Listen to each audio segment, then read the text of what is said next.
आ जाओ बेटा, देखियो यहाँ देखो आपके पास कितनी वैल्यू बेटा, 1। एक्स एक्सिस दूसरी साइड से एक लिमिट 4 से बाउंड्री रीजन निकल जाएगा। लेकिन पहले देख लो कहीं जो कहीं एक्स एक्सिस वाई एक्सिस में कट ना नीचे नेगेटिव डायरेक्शन बदल जाएगा ग्राफ, है ना। तो बेटा कर्व ले लो अपना, y equal to x cube. इसकी कंडीशन देखना चाह रहे हैं हम भाई, ग्राफ कहाँ कैसा होगा बेटा इसका फिगर। तो x इक्वल टू 0 तो y इक्वल टू, तो एक तो पॉइंट हो गया 0 0, है ना। इसका ग्राफ सोच रहे, ग्राफ बन जा भाई बेटा। फिर x इक्वल टू 1 रखना तो y equal to 1, x equal to -1 रखना बेटा, y इक्वल टू देखो -1 क्यूब -1 आ जाएगा।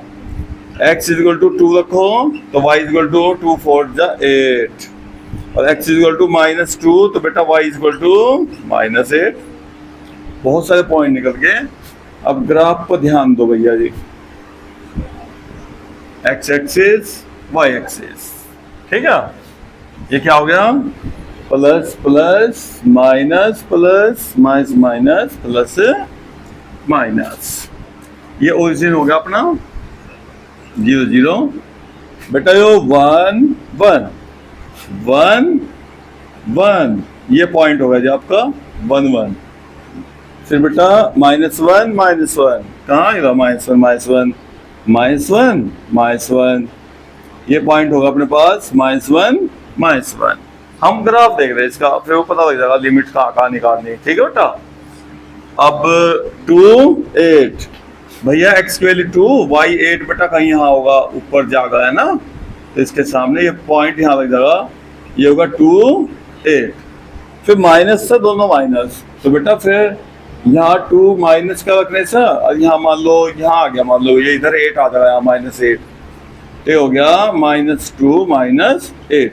इसका मतलब ग्राफ बेटा स्पष्ट हो गया आपका ग्राफ, बिल्कुल देखो ग्राफ ना ऐसा आ गया, ये आपका बेटा है ना, ये हो गया अपना graph y equal to x cube.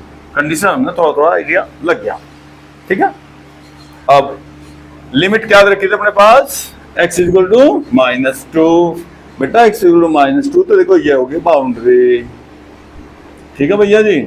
x equal to -2 और इधर x equal to 1, x equal to 1 हो गया बेटा, यो x इक्वल टू हो गया 1। तो बेटा कर्व तो ये होगा अपने पास, x एक्सिस भी है अपने पास, तो ये तो एरिया हो गया अपना भाई। इधर से बेटा एरो लगा के लिख दो A1, कुछ भी मान दो। और बेटा इधर देखो ये एरिया क्या होगा भाई, A2, सही है भाई।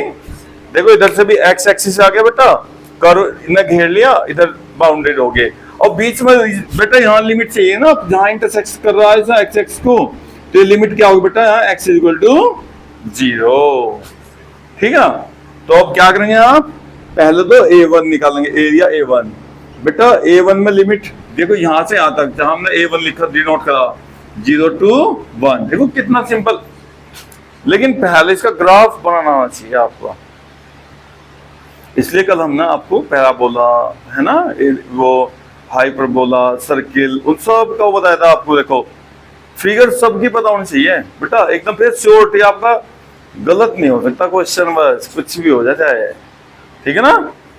अभी लिमिट बताओ, 0 to कितने बेटा 1, और y और dx। फिर हम क्या करेंगे बेटा, वैसे पूरा लिखा करो यहाँ कि boundary region, curve, x axis and limit इतने इतने के बीच, पूरा लिखेंगे ना, तो वो फिर कभी कॉपी देखेंगे तो समझ में आ जा। अब y कितना बेटा देखना, x क्यूब और dx हो गया, इसके x की पावर 4 लिमिट 0 to 1, 1/4 -0 बेटा आ गया आपका 1/4। A2 पर आ जाओ, A2 कितना बेटा, लिमिट यहाँ से देखो, इधर से कर्व आगे भाई, इधर से x एक्सिस, अब बेटा ये दो लिमिट होगी आपकी, -2 से 0, y dx, -2 0, y होगा भैया x क्यूब dx, और x 4/4 लिखो y 0 माइनस अब माइनस करेंगे तो भैया -2⁴ अपॉन 4। अब ये हो गया आपका बेटा 4 पावर का ना, तो 2⁴ 16 होता दिखा भाई है। 4 4 जा कितना का बेटा -4। अब टोटल एरिया निकालना, देखो आपको तो टोटल बताना -2 से +1 तक। तो यहां से यहां तक भाई ये रोड देखो है ना, इधर भी खेत आपका, इधर भी खेत आपका, है ना। तो ये प्लस करके अब टोटल एरिया हो गया बेटा, टोटल बाउंडेड रीजन कितना हो भैया A1 प्लस, लेकिन प्लस का मतलब प्लस ही होना, ये कभी माइनस नहीं होना भैया। तो कितना कितना वैल्यू आई 1/4 और बेटा 4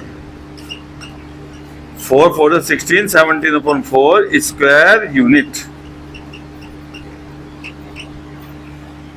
सही है भाई।